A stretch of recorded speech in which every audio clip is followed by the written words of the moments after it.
The Tiara Club, Princess Sophia and the Sparkling Sapphires.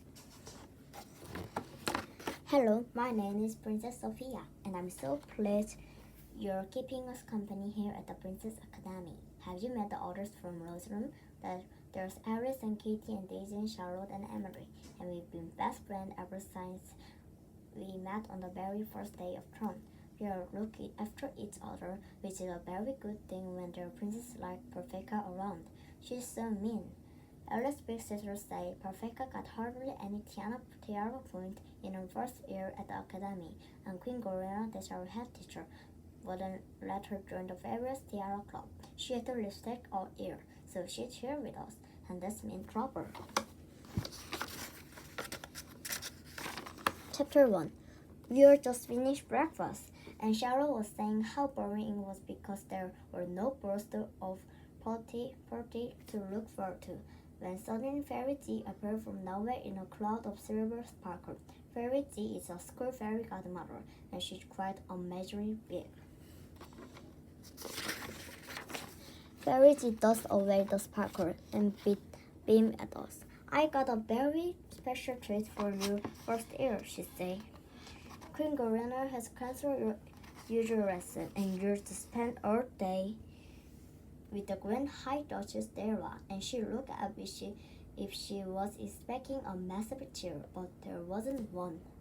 Nobody said anything until Perfecta put up her hand. Excuse me, Fairy T, she said, but you aren't expecting us to do any swing, are you? She made it sound like the worst thing you could ever do, worse than picking up worms. Fairy T gave Perfecta a cheery look. Of course I am Perfecta, she said. The Grand High Duchess is the best needleworm in the Wolf Kingdom.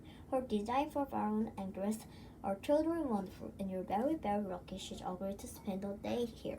Perfecta made a joyful face. My mother and father would be furious if they thought I was making my own dress. I was making my own dresses, she sneered. That's what servants do. I held my breath and waited for Fairy T to explode, but she didn't. Well, not quite. I would like to remind you, Princess Perfecta, she said, and she sounded terribly strong. That tiara point or wound and roast is many different ways. Be very careful. She turned to the rest of us. Hurry up now. Duchess Tiara is waiting for you. Make sure you wash your hands before you make your way to the sitting room, and I'm sure we'll all have a lovely day. And she despaired. But his time in the usual way toward the dining room door. As soon as she was gone, we start talking at once. I'm hopeless at sewing, Katie aired. I tried to make a dress for one of my dolls once, and it was awful. Me too, Charlotte agreed. I always see the wrong bit to each other and me, said Emily, and I always prick my fingers, Daisy said.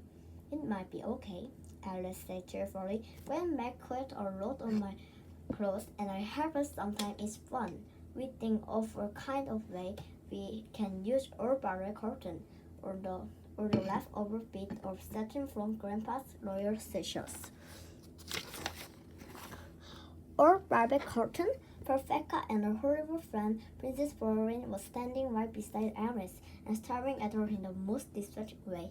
Alice giggled. Yes, one of my most favorite water gown was made of heavenly red ballet from the dorm room. Perfecta put her arm look round Florine's shoulder. If you ask me, Florine, she said with a sneer, princesses who were so poor that they have to make their dress from cotton shouldn't be allowed to come to the academy. I mean, we might just as well invite the beggars and tramps.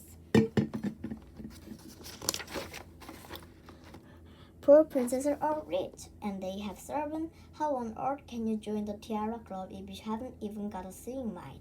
Said, and she tossed her hand and was just about to march away. And when I grabbed Alice and swept her fast, Perfecta and out into the middle of the dining room.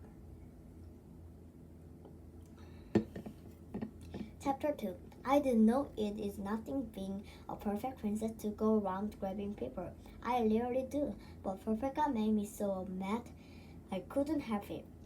For a second, I didn't care one bit about tiara point, or even the tiara club. I held Alice's hand, and I said in my very loudest voice. Sometimes Princess Sophia is too stupid. The richest princess is the worldwide world will never be as special as you are, Alice. Being a perfect princess is nothing to do with money. It's all about being kind and truthful and looking after other people and think about other people before yourself. But I don't think princesses like Professor and Provin will ever be clever enough to understand such things. And then I whirled Alice out of the dining hall and into the corridor outside. Wow, Alice said. That told her, and right in front of everybody too. I leaned against the wall and tried to look calm and graceful, the way a perfect princess should, but my heart was beating really fast. She deserved it, I say. How could she say that? She's such a snob. Alice gave me a hug. Thank you so much for standing up for me. But do you know what? I don't care that she thinks. I don't think she's worth worrying about. She peered back in the dining hall, his hair coming out. Here come the rest of Rose's room. Alice was right. Charlotte and the others came hurrying out of the dining hall to join us. What's Professor doing? Alice wanted to know. She's obviously furious, Charlotte said. She and Florence are marching together. They're probably playing a dreadful dance. I clamped down a bit, and part of me was being too worried. It wasn't Professor or Princess to call someone stupid in front of everyone in the first year. But I told myself, Professor had been truly horrible to Alice. We went off to the cloakroom to wash our hands, and as we were coming out again, I saw Professor and Florence walking toward me. All at once, a sort of light broke inside my head. Have you ever had that happen? Part of me wanted to walk right past Professor and pretend she wasn't there, but another bit of me was telling me I should smile at her as if nothing had happened, and another bit was wondering if I should say sorry. I didn't have to decide. Professor came straight up to me. Do you know what? You're Princess Sophia, she hissed. You're a horrible goody-goody. You're so sugary sweet and nice as pea. You make me sick, but don't think you can get away with it. Just because you got Mimi with the yellow cars and you're one of the silly or those rosy pussy, that doesn't mean you can't pick on me in front of everybody. You're a horrible lady at that. Show off. And then she stormed into the cloakroom, slamming the door so loudly that bit of plaster fell off the carling. Florence soaked after her, and as she vanished, she squawked, and we're going to get you back, so there. Oh dear, I said. Just ignore her, Alice said. Come on, let's go and see what these grand high doses are lined up for us. She'd never dared to do anything anyway, they just said. Whatever were Queen Gorilla and Fairy G said they found one princess taking pin into another.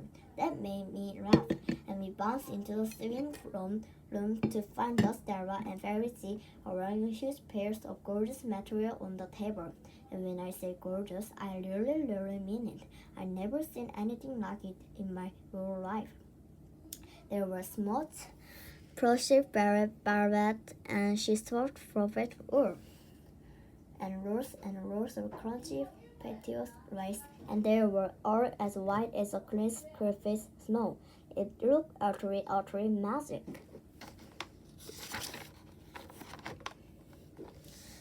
Do come in, my dear, Stella said, and she pointed to an empty table. Most of the rest of our ear were already sitting at the other table, whispering to each other, and I just knew they were talking about my career with Professor. Then the singing room door opened again, and she whispering stopped that, so I knew Professor had come in. And do you know what? I felt so uncomfortable I nearly burst into tears.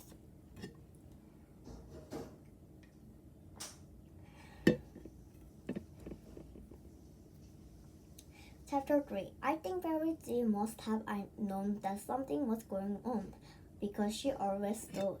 But she deals with things in her own way. Even so, I was shocked when she made Perfecta and Florence sit with us at our table. I waited for Perfecta to say something, and she did, but not at all what I expect. She made sure this Dara was looking, and then she said in a sweetie little girl voice, Oh, Alice, how lovely. You know all about singing, don't you?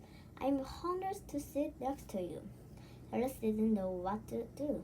She gave a sort of gasp. Oof, or thank you. Fairy G gave Perfecta such an odd look. Then she beamed at the rest of us. Now, let's give our special guest on the Immersive Princess Academy welcome. And we'll clap, although I was so wondering what Perfecta was up to.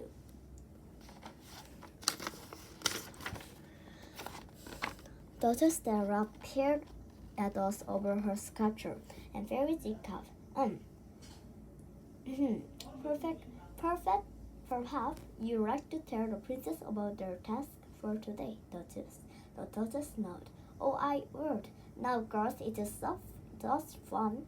You're each going to design and make your very own winter ball gown, and you'll wear it to the Princess Academy surprise. Perhaps she was entrapped by a massive roar from Fairy G, but it was too late. We are a sitting board of white, our eyes shining. A surprise? Katie put up her hand. Please, dear Fairy G. What surprise? Fairy G for her own.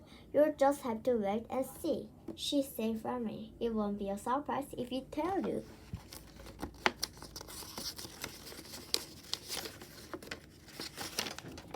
Duchess Stella possibly giggled. Oh, daring me, she said. I'm so sorry, but now, girl, here are a few of my winter designs to give you some ideas. I asked some of the Tiara Club princess to model for me, and she clapped her hand and we gasped. A line of the beautiful princess came sweeping in toward the swing room door, wearing the most gorgeous dress you ever seen. Our eyes open as wide of soccer. Normally, we never see any of the Tiara Club princesses because they stay in the silver tower on the other side of the berry, and they don't have anything to do with us.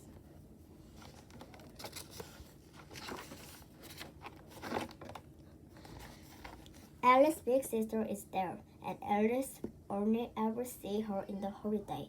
Each princess stared into the middle of the room, tried 3 times, and then paused for a moment before trying one more. Alice suddenly gave a loud squeak. Look, she whispered. That's my big sis, and the dark-haired princess. She looks so like Alice.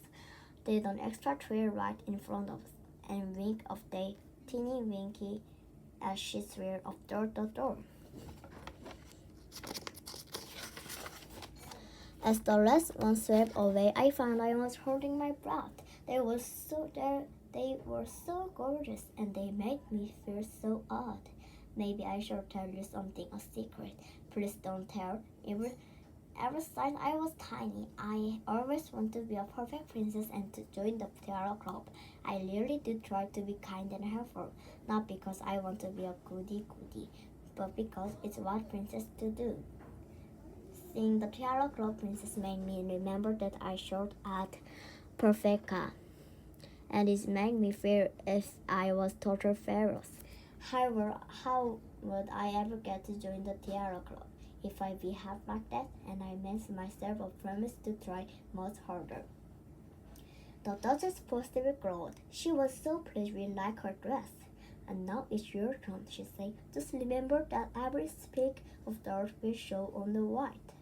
So do be careful. And she handed each of us pieces of paper, a pencil, a packet of needles and dirt, and a massive pair of scissors. I never had a fit when Duchess Stella gave me those scissors. I could just imagine Hugh's fear of ruining Barrett and me with nothing to wear, but I forgot that Fairy G had magic powers. It was fantastic. We each drew our idea dress. Notice Dara came round and her fault, and then Verity trapped the materials here, choosing with her and immediately the scissor wound up our own drill on and cut the perfect shape. And then the needle sewing it off with such tiny stitch you could hardly see them. And the best bit was that if something looked wrong, you just lop out your picture and drew your dress a different way, and tingle jangle, the scissor and the needle sorted it out.